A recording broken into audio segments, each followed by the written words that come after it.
10 takeaways. Oh, top 10 takeaways. One of the great games in NFL regular season history. In the rain. We have takeaways from Eagles, Bills.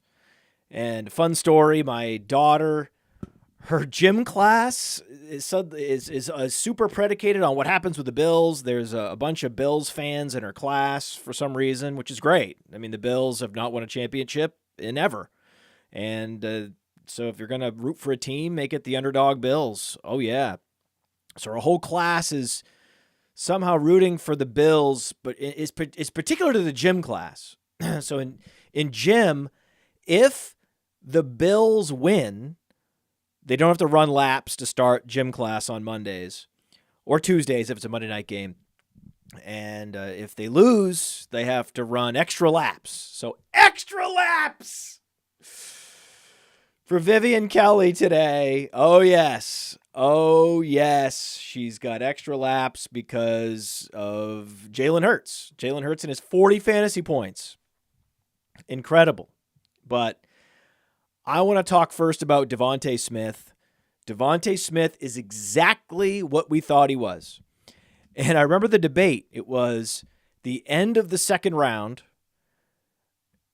We really want Chris Olave, but he's often not there, so we're settling for DeVonta Smith, right? This is what we were doing. This was every draft. You're not going to get Jaylen Waddle, even though he's been outproduced by DeVonta Smith and Chris Olave. So the whole game was, hey, we gotta get one of these two guys. And ideally, we could stack Jalen Hurts with DeVonta Smith. That would be fun, right? So it'd be great to get Olave, but it's okay because there's scenarios where you can get Smith and stack him with Jalen Hurts. Now, the most competitive underdog, best ball tournament drafts, I know that wasn't a possibility, right? NFFC has an extra wide receiver spot, starting wide receiver spot. So the wide receivers are at a premium in best ball, like underdog, but premium at the NFFC. So you weren't going to get DeVonta Smith late enough in the second round to be able to then turn around and then stack him with Jalen Hurts, because then Jalen Hurts would go too early. It wasn't possible, but there were plenty of normal fantasy leagues where the Hurts DeVonta Smith stacks were in play. There were also leagues where you could get A.J. Brown in the first round and then Jalen Hurts in the third round. This was a possibility, but more often that we just said, hey, you actually, if you want Jalen Hurts, if you really want to stack him with A.J. Brown, it's a possibility. You just get Brown in the middle of the first and Jalen Hurts in the middle of the second, and you're doing great. But DeVonta Smith was seen as a bust a few weeks back, which is, hey, keep playing DeVonta Smith, even trade for him. I've never been a big DeVonta Smith fan, but there's nothing changed. Nothing. Nothing has changed. I mean, all DeVonta Smith has ever been is the most steady wide receiver you could ever imagine. If you were to create a consistent wide receiver in a lab that doesn't just rely on air yards, doesn't just rely on his quarterback pushing the ball downfield accurately, doesn't rely on anything in particular, just is always out there getting open and scoring fantasy points at about 15 fantasy points per game each and every year and never getting hurt. So the guy has been a picture of health, even though he's not an impressive physical specimen in any way. But he is an impressive football player in every way. That's DeVonta Smith, and it's the wide receiver position, and the wide receivers can put up weeks where a zero. DeVonta Smith has zeros last year in his game log. Go look it up. There's a zero in there. And you could stack a couple weeks there where you're under 10 fantasy points. And all of a sudden, oh, it's the A.J. Brown show. That's true. It has been the A.J. Brown show. It's been the Eagles show this year. Remember when the Dolphins were going on the road to Philadelphia and they were only a 2.5 point underdog, right? The Eagles at home, get this, at one point in the season, the Eagles were at home and they were giving less than 3 points. That was one of the great smash bets of the season. But DeVonta Smith, just boring. I wanted to open the show with the most boring takeaway, which is a very important takeaway, that DeVonta Smith is the wide receiver 18 with 14.4 fantasy points per game, adjacent to Chris Olave, and he's exactly what he's always been, what we thought he was, everything.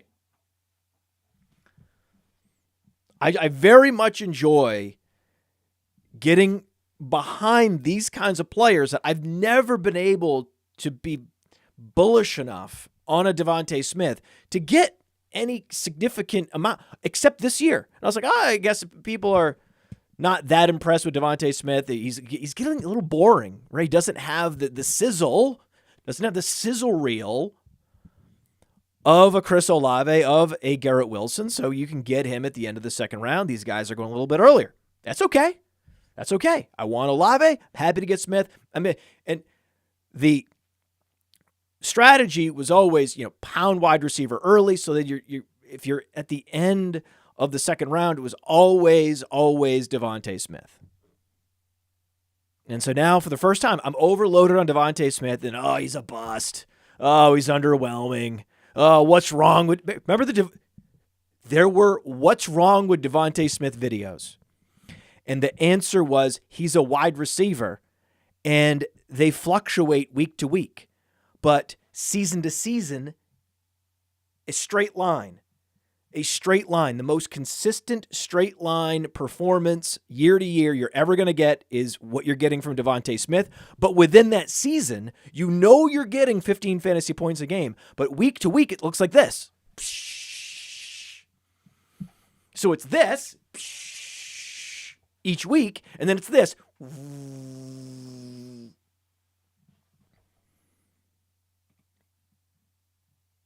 Looking at the season. And so I'm not going to get him again. Like, this was the year. Like, every year there's a year where, hey, this is when I'm getting this player, and I'm enjoying it, and I'm also enjoying knowing that I'm not going to get him again. Right? He's going to be an early second rounder next year. I'm not going to get him in the third round anymore. He's going to be a third rounder next year. I'm not going to get him in the fifth round anymore. There's always players like this. Michael Pittman's the other one. Remember, we're talking about trading for Michael Pittman. Gardner Minshew, get Michael Pittman. Gardner Minshew, get Michael Pittman. I'm not going to get Michael Pittman next year. Michael Pittman in those middle rounds was such a smash, true alpha. And now he's getting 11 targets a game. You look up and he's like a younger, sexier version of Mike Evans, 6'4", athletic. Now that's a physical specimen. All right, so you're getting similar production from Michael Pittman and DeVonta Smith from completely different types of players. One guy's an alpha, one guy's technically a beta on his team. One guy looks like an Adonis, one guy looks like me, and then otherwise, same fantasy points a game. Same thing. Same thing. It's fun. But another takeaway from that game is do not give up on Khalil Shakir. Gabriel Davis is going to have weeks when it's fluky game conditions, like soaking wet. There you might see a Gabriel Davis. It was shocking, though, to see Gabriel Davis in slippery conditions not dropping more footballs. So I was surprised by that. Stephon Diggs also left briefly. This wasn't in a lot of the news, but he left briefly with an injury and came back. Just a reminder that Stephon Diggs can go down at any time. And then you're really, really going to want Khalil Shakir. So week in, week out, there's always a wide receiver or two, and I'm like, just maintain the faith. Maintain the faith in Jaden Reed, and it pays off. There's a couple maintain the faith wide receivers that are in the right situation.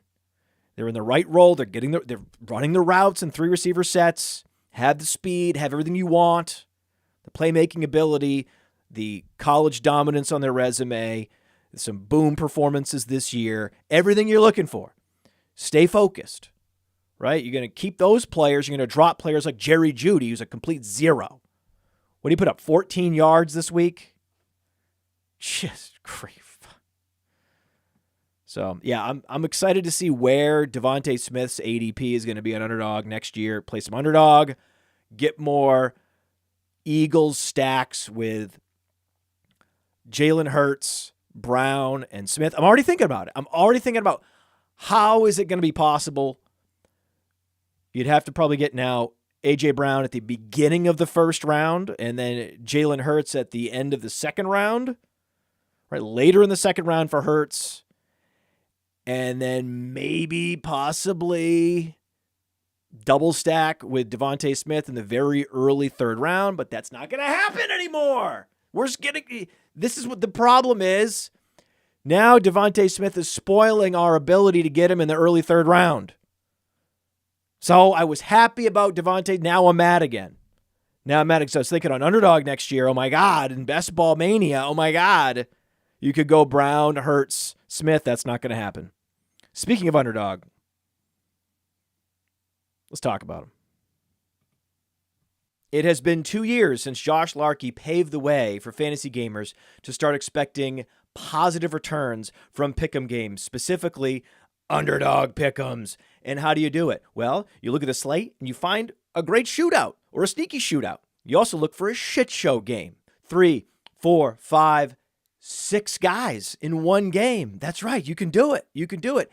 And you can 100x your payout on Underdog. Think about week 1. Jets-Bills was a shit show. Did we see the Aaron Rodgers injury coming? No, but we knew the Jets have a good defense. We knew the Bills have a good defense. Why not expect the worst? And the worst is what we got.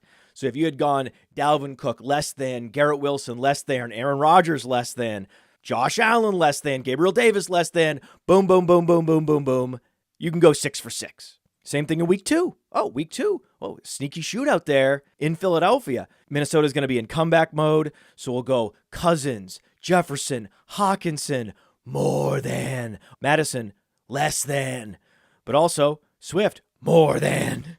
Boom, boom, boom, boom, boom, boom, boom, boom. That's how you do it with the Underdog Pick'ems, and you use promo code Underworld to get a 100% instant deposit match up to $100. You put in $100, Underdog matches that deposit up to $100 with promo code Underworld. Go start picking.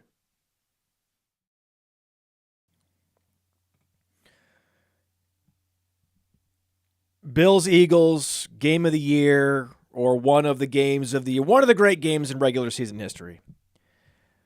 And then we've got some really bad games. So then there was a great game or two, and then some really sad games. A lot of sadness out there. Some good games, especially Thanksgiving. Some good games, but also some sadness. So let's get into the sadness. We told you not to draft Amari Cooper. And I know Amari Cooper with the rib injury, but Amari Cooper's been disappointing all year. Okay. He's wide receiver 30, but now he has the rib injury. And Dorian Thompson-Robinson out with the concussions. Now it's P.J. Walker. So he's injured with P.J. Walker.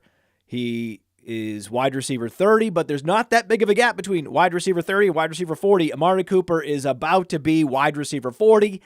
He will finish outside the top 40 wide receivers this year.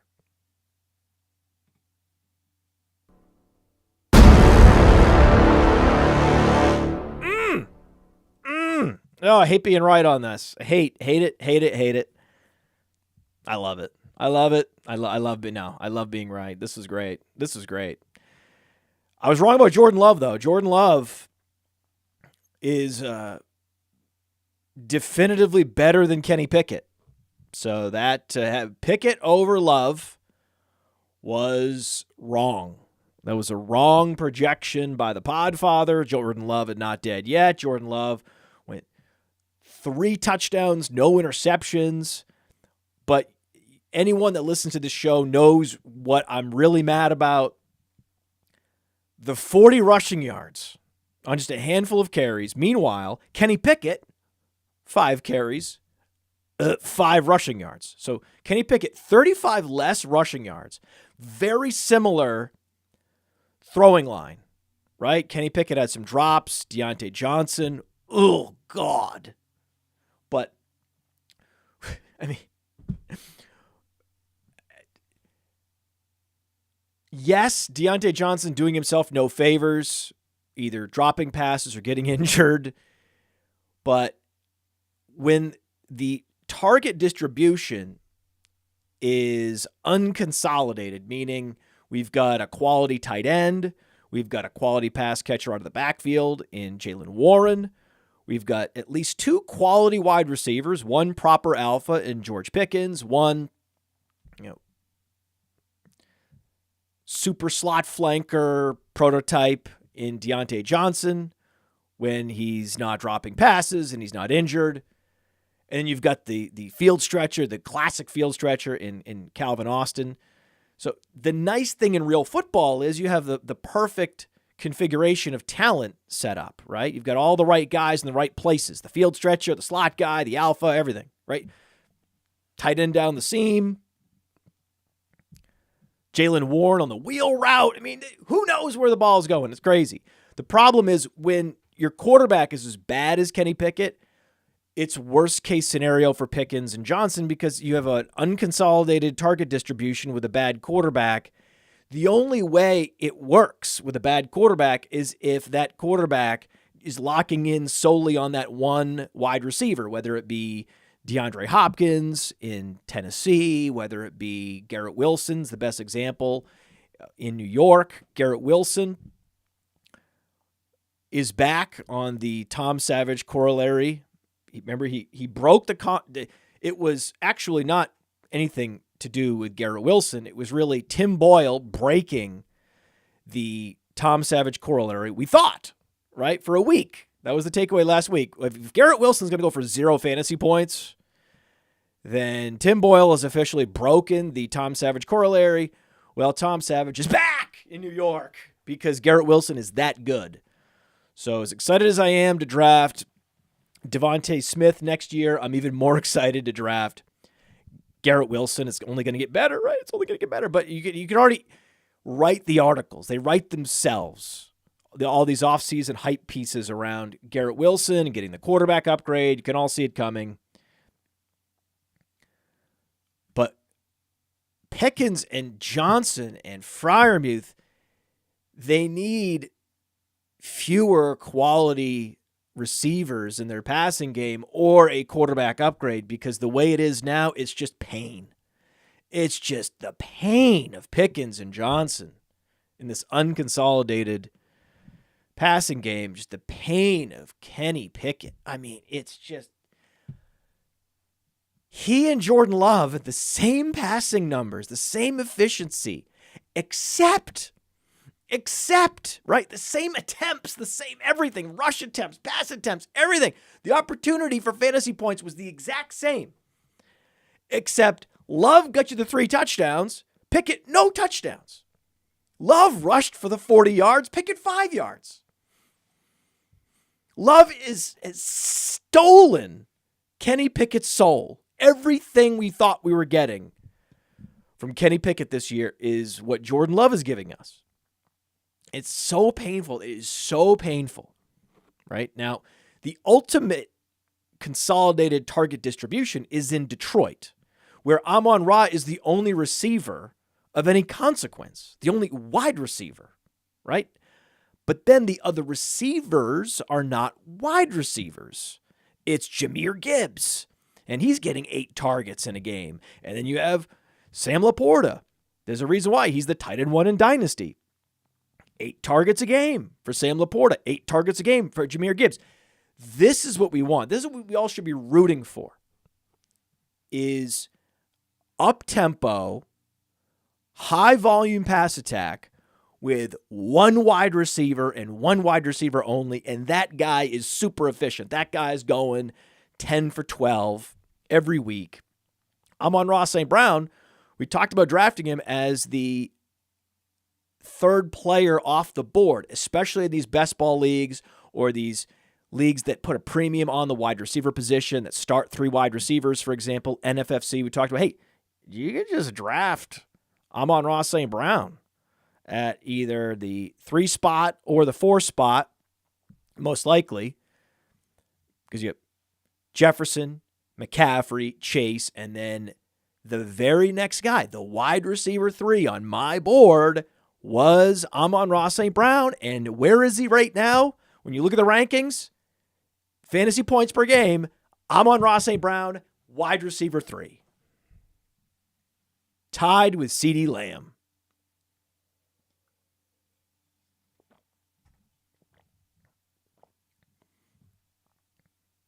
But looking at the Packers, I was also pleased to see that they're finally figuring it out. Romeo Doubs running fewer routes. It's Reed and Watson. Watson's finally come online. He's finally healthy. Reed is developing fast and furious. Doubs, as we know, has plateaued because he's the ultimate mediocrity plateau of Romeo Doubs, and now we're finally seeing the targets that had kept feeding Doubs. Like, stop it! Finally, 7 and 8 targets for Watson and Reed. Oh, it's just sort of relaxing. And is it a coincidence? Do you think it's a coincidence that Jordan Love's having his best game when he stopped targeting Romeo Doubs and started focusing on Watson and Reed, his best playmakers? Really? That's shocking. That's crazy. When you throw to your playmakers, you end up having your best game. That's weird. Weird. Fun fact, Jahmyr Gibbs and Bijan Robinson have the same number of fantasy points this year. They're both the RB10. But because Gibbs has played in fewer games, he has 3 more fantasy points per game than Bijan. So Gibbs was the rookie running back you wanted this year, not Bijan Robinson. Though Bijan had a big game, Bijan looked good. Falcons look good. It's going to be close. But in points per game, you could have started Gibbs whenever he's active and benched him in those games he wasn't active, and then you'd be better off. You'd be ahead because Gibbs has the 17 fantasy points per game. We told you not to draft Bijan Robinson in the first round for this reason.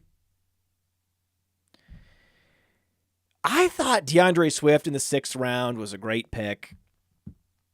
It's looking more and more like that just was a good but not great draft. I can't believe it. Like his upside, the Swift upside in this Eagles offense, and I know he's been the most unlucky running back for fantasy football. His expected touchdowns are so much higher than his actual touchdowns. Expected fantasy points much higher. He's been unlucky. But look what happened this week. Just I can't believe of all the receivers, running backs, who is a receiver? Think about it. The running back that I would expect to be an empty calorie running back, a between the 20s running back, the last one is DeAndre Swift. It would almost be every other running back you could imagine. And then, because DeAndre Swift, throughout his career, has had an incredibly high success rate inside the 5-yard line and as a receiver.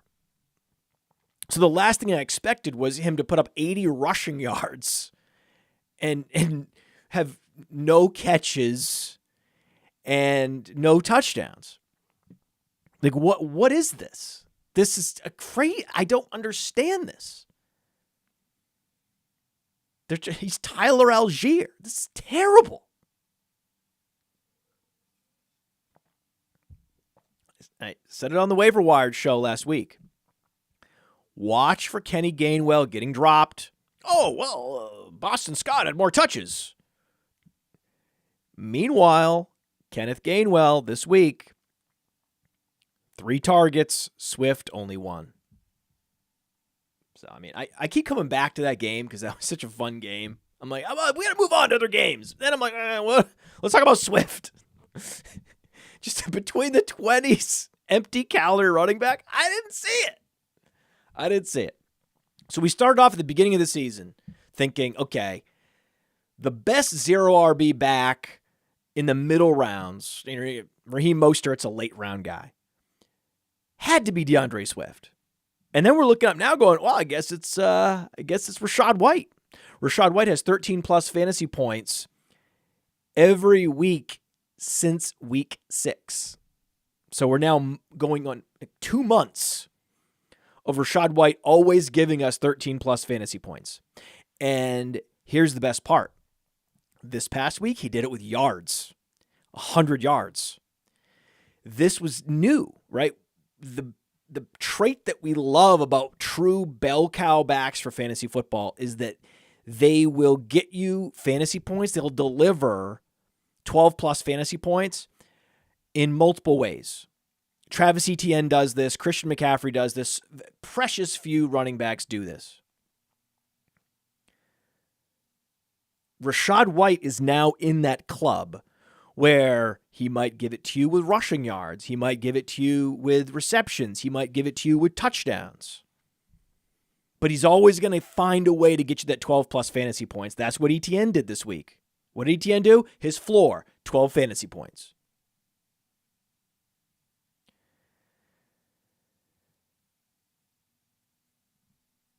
There is a wide receiver that was drafted ahead of Amon-Ra St. Brown. We talked about Jamarr Chase. Jamarr Chase is looking lost. Jamarr Chase is looking like a 0. But Jake Browning was more efficient than anyone expected. And T. Higgins is MIA. Never forget the Tom Savage corollary. We tried to dismiss it, right? We tried to say, hey, Tom Savage corollary doesn't apply to Garrett Wilson anymore because Tim Boyle's just that bad, right? And then the Tom Savage corollary came back to us and said, never forget me, right? Wash that insult out of your mouth, okay? It's blasphemy. The Tom Savage corollary has never lost, right? It's undefeated. And all DFS players need to remember to go back to Jamarr Chase. Jamarr Chase is going to have a couple more boom weeks this year. Doesn't matter who the quarterback is. I'm telling you it's going to happen. He's Jamarr Chase. He can do it with air yards. He can do it with yak. That's the beauty of these proper alpha receivers. They're the bell cow receivers. The bell cow receivers can win in lots of different ways, and it doesn't matter who the quarterback is. So just don't let this week get you off Jamarr Chase in DFS. He's going to be underowned. No one's going to roster him in DFS in these weeks ahead, and there's going to be some prime opportunities to be overweight on Jamarr Chase in DFS, so look out for that. So now that we are in week 12, heading into week 13, we can look at the fantasy point standings, and there's just some fun that we can have the fantasy point standings. Okay. Jaylen Waddle has the same fantasy points per game as Jakobi Meyers. Think about that. Right? Jakobi Meyers has a lot more fantasy points, though, because he's been active. So Jakobi Meyers has been reliable, has been giving you spike weeks, and he's been healthy. He's always starting. Jaylen Waddle, less so. Jaylen Waddle, because he hasn't been melting faces and he hasn't been healthy for all the games, you look up at the fantasy points, and if he's not a top 20 fantasy producer, given he was going in the middle of the second round, you have to say Jaylen Waddle's been a bust this year. You'd rather have Jakobi Meyers. Jakobi Meyers is outscoring Jaylen Waddle in total fantasy points. It's just crazy. It's crazy. And they're both number 2s, right? They're technically number 2s. And one guy is the number 2 with Aiden O'Connell and Jimmy Garoppolo. But the beauty is Jakobi Meyers is a number 2 for a team that's always facing negative game scripts.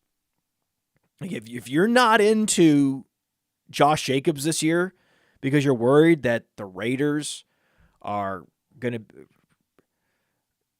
lose as many games as possible, that it's going to be the Jimmy Garoppolo signing was a thinly veiled attempt to tank, a thinly veiled tank attempt. That's the Jimmy Garoppolo signing, right? Well, if you believe that, and you're off Josh Jacobs, as you should have been, right? As I was, then necessarily you need to kind of be into Jakobi Meyers. Even though he's not sexy, but Jakobi Meyers has been for the last 4 years the most underrated receiver in the NFL because he's a possession receiver, he's not fast, and he wasn't drafted. That's it. And then we look up, and once again, the most underrated wide receiver in the NFL is Jakobi Meyers, and he's been more productive than Jaylen Waddle and a hell of a lot more productive than DK Metcalf. So when you think about, in terms of archetypes, right? Jakobi Meyers, skinny, slow, possession receiver, undrafted. DK Metcalf, the opposite, right? DK Metcalf looks like an Adonis, even though all he does is eat candy. He actually has a Grubhub account where he just orders candy and has candy delivered to him at his apartment, in his locker, wherever he is. Their drones are dropping bags of candy off for DK Metcalf. That's eventually going to catch up to him, as it did with DeVonta Parker. DeVonta Parker is the last wide receiver that was so openly pro-candy. And that's not good company for DK Metcalf. Also, the company that he's keeping is interesting, because we have to talk about Rashee Rice, right? Rashee Rice, this is a very exciting time for Rashee Rice, the big breakout, 20-plus fantasy points. We knew what happened, right? We said it. You cannot lose faith in Rashee Rice. He's giving you 12, 13 fantasy points. The boom week is coming, and it's going to come this year. The calendar is not going to expire. The season's not going to end without Rashee Rice having a ceiling performance, and then boom, he gave it to us. And the beauty was he gave it to us with a ceiling performance from Isaiah Pacheco. The other guy, we're like, no, this guy is the clear workhorse for one of the best offenses in the NFL.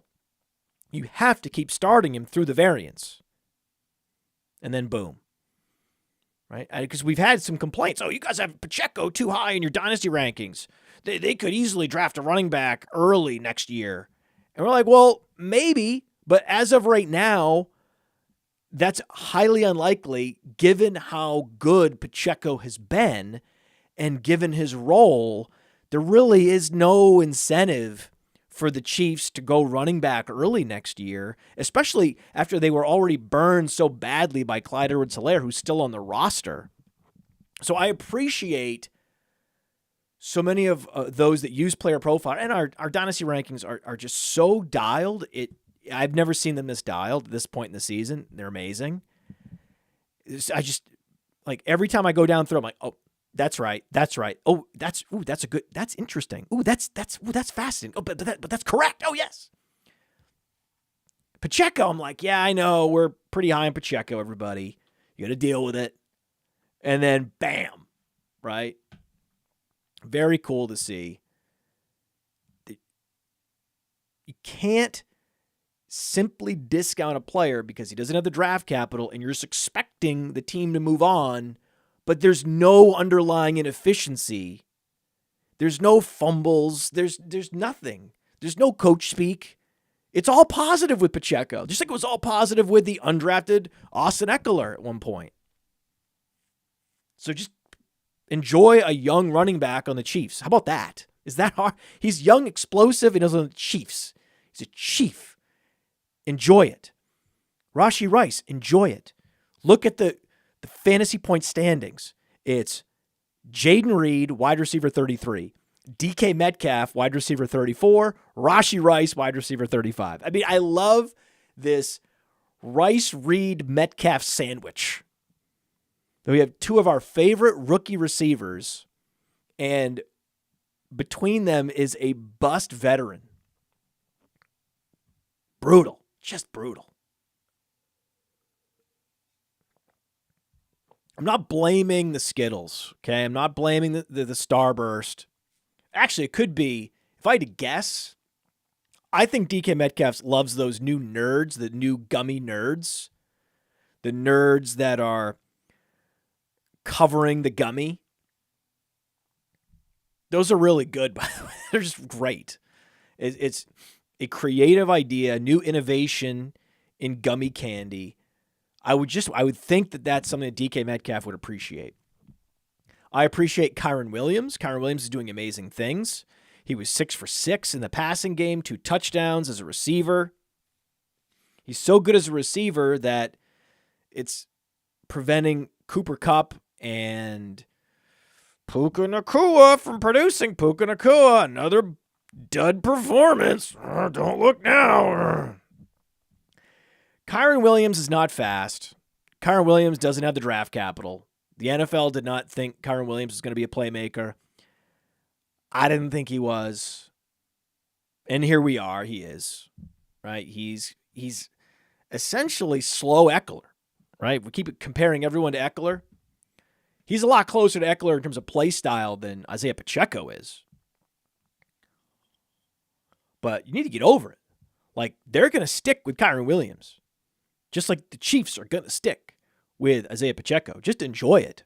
Just enjoy it. I fully expected Pacheco to exceed expectations in the league, given his college profile and all of the anecdotal evidence that he was a super passionate, hardworking player. Kyren Williams did not give off those vibes. He gave off guy that's going to be overrated in the league because he went to Notre Dame. And then actually couldn't be further from the... This is incredible. I'm so happy that Kyren Williams exists because it helps me know that anything is possible and to not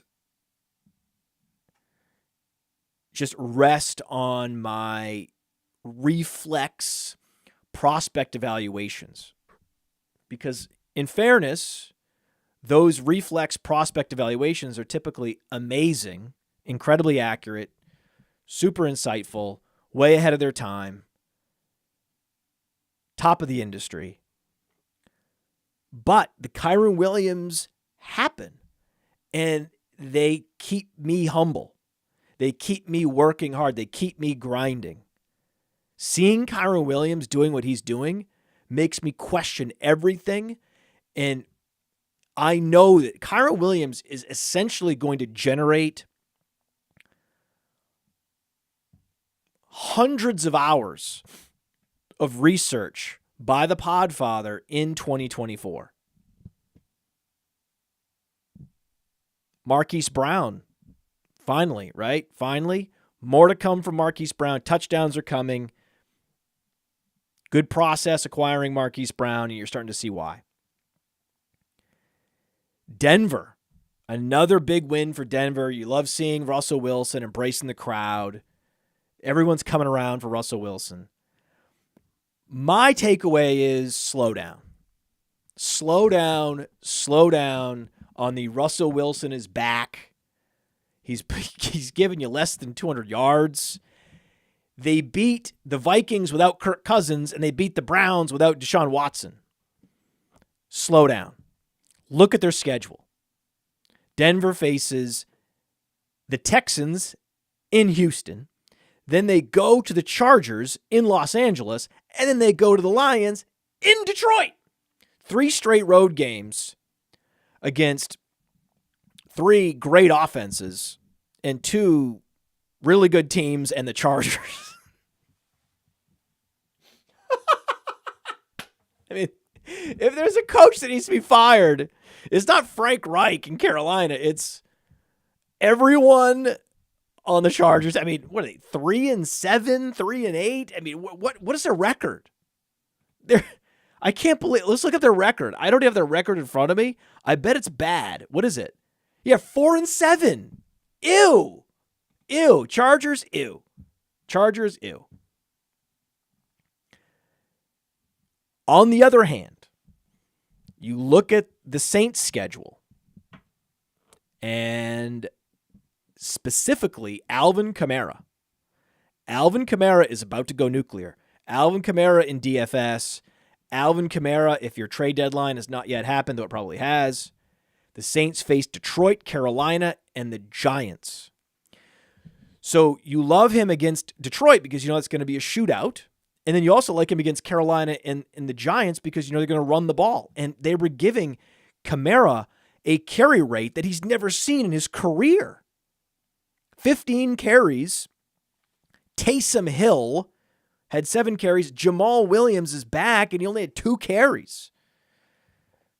They are going to pound Alvin Kamara at home against this schedule.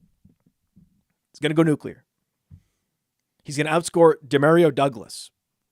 So my takeaway from this putrid Patriots performance is that somebody somewhere has gotten to Bill Belichick and convinced him that they need to tank and it's in the best interest of the franchise, or they got to Mac Jones. They got to somebody. Because I was talking to my daughter about this because we're Patriots fans, and she's like, what are we going to do, Dad? This is the worst of both worlds, where we have a coach that is just coaching for his own prestige to close out his career. He has no interest in losing, but us, the fans and the franchise, we need to maximize our losses. And even though that coach is trying to win, he's not good enough to actually win. They might win just enough games to not get the draft pick we want. And I was like, that's a great take. I'm going to use that on the top 10 takeaways. It's the worst of both worlds, unless it's the worst of all worlds, unless Belichick keeps losing. So it's actually fine. He can do whatever he wants as long as he finds a way to lose. As long as he Mr. Magoo's it and loses anyway, even if he's trying to win, he's Mr. Magoo. That's the takeaway in a good way. We want Mr. Magoo coaching the Patriots because we want losses. So it's good that Belichick is Mr. Magoo in a good way. You knew Jalen Hyatt was going to give you a 100-yard game. Didn't necessarily see it with DeVito, but he gave you the 100-yard game. If you have Jalen Hyatt, sell. Trade him now. If you have Jalen Hyatt, do not let Week 13 start with him still on your roster. Dump him now. Trade him now. Get a second-round pick and move on. It's an easy sell to everyone in your league in Dynasty. Hey, guys, look what he's doing with DeVito. Imagine what he's going to do with healthy quarterback play, with Daniel Jones or an upgrade at quarterback next year. Jalen Hyatt's going to go nuclear. It's an easy narrative to weave. I also love seeing C.J. Stroud, though he lost, the juxtaposition of C.J. Stroud and Trevor Lawrence, because when we moved Stroud ahead of Lawrence in Dynasty, there was consternation. And then we look up, and Stroud is just more efficient, right? The same pass attempts, just more efficient, right? Stroud always with more touchdowns, more yards per pass attempt than Trevor Lawrence. It doesn't have to be that hard. It's really all it is. Per pass attempt, Stroud is giving you more yards, more touchdowns, just more. And 47 rushing yards and a touchdown. Oh my God. He's in the God of God tiers. CJ Stroud, God of God. When is CJ Stroud going to become the number one quarterback in Dynasty? That is now the big question. Remember we had that question about Sam Laporta. When is Sam Laporta going to take over as the tight end one in Dynasty? Well, eventually he does. Now it's a higher bar for Stroud where it's Josh Allen and especially Jalen Hurts. It's difficult when Jalen Hurts is putting up 40 points and he's also pre-Apex. There's no case for Stroud at QB1 in Dynasty because there's Jalen Hurts. But when does Stroud overtake Allen? When does he overtake Mahomes? I say soon. Look at the performances. Soon. And you saw Nico Collins, right? Nico Collins. That was another wide receiver. We said, absolutely do not drop Nico Collins. Lean into the variance. He's going to have weeks. He's going to have weeks, just like Khalil Shakir is going to have weeks. Collins is going to have weeks. Guys like Jerry Jeudy are not going to have weeks. Chuba Hubbard had a week. Chuba Hubbard is now the RB30. And we talk about like fantasy standing sandwiches. Guess who Chuba Hubbard is between at RB30? You've got Devon A-Chain at RB29 and Jonathan Taylor, this is total fantasy points, at RB31. So Hubbard is in an A-Chain Taylor sandwich. Are his points per game anything close to Taylor and A-Chain? No. But is it impressive that each and every week Chuba Hubbard's just outperforming Miles Sanders? He's just better. He's actually putting up 15-plus fantasy points on one of the worst offenses in the league. It's incredibly, incredibly impressive. Chuba Hubbard is just good. It's good. And the hope is, because Carolina shed so many picks to get Bryce Young, that they do not draft a running back and they just ride Chuba Hubbard. That's why Chuba Hubbard's another one of these. He's like very much like Kyren Williams, Pacheco. There's cases against their teams going running back early in the draft next year and just riding Chuba. Chiefs riding Pacheco. Rams riding Kyren Williams. And just to remind ourselves the kind of epic blunder the Panthers made. Had they made the trade and selected Stroud, all would be forgiven, but they didn't. The process was bad. It was an overpay, and then the pick itself was terrible. To draft a 5'9" quarterback that's not particularly mobile. Drafting a 5'9" immobile system quarterback, the 1 overall, after giving up the 9th pick, the 61st pick in the 2023 draft, a first-round pick in the 2024 draft, which is going to be a top 3 pick, a second-round pick in 2025, just egregiously, right? Just why not? Hey, you want to pick? You want to pick? You want to pick? Just gratuitous giving away of picks, and then don't forget superstar wide receiver DJ Moore. Just a gratuitous overpay. And what did they get? They got Bryce Young, who went 18 for 31 for 194 yards.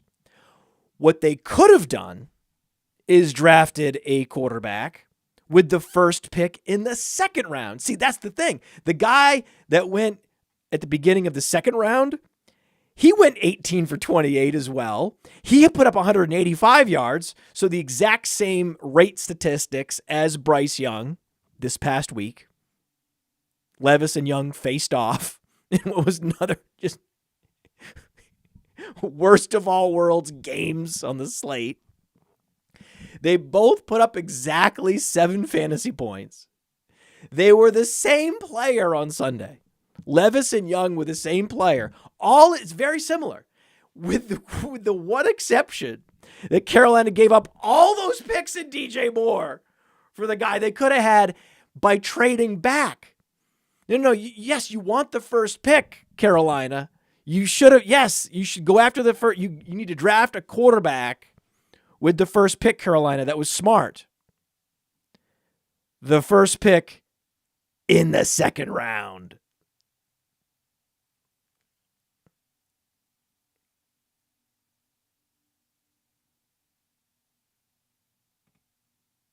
Hey, I want to take a moment to thank you for tuning in. It's important to me that all of our media be free. This is only possible because of you allowing a true independent sports media enterprise to thrive unlike any other in the business. So please subscribe to the All In Package to continue to make all of this possible, to ensure that all of our stats, information, data, content is available to you, especially you, the people that get the site and get the show.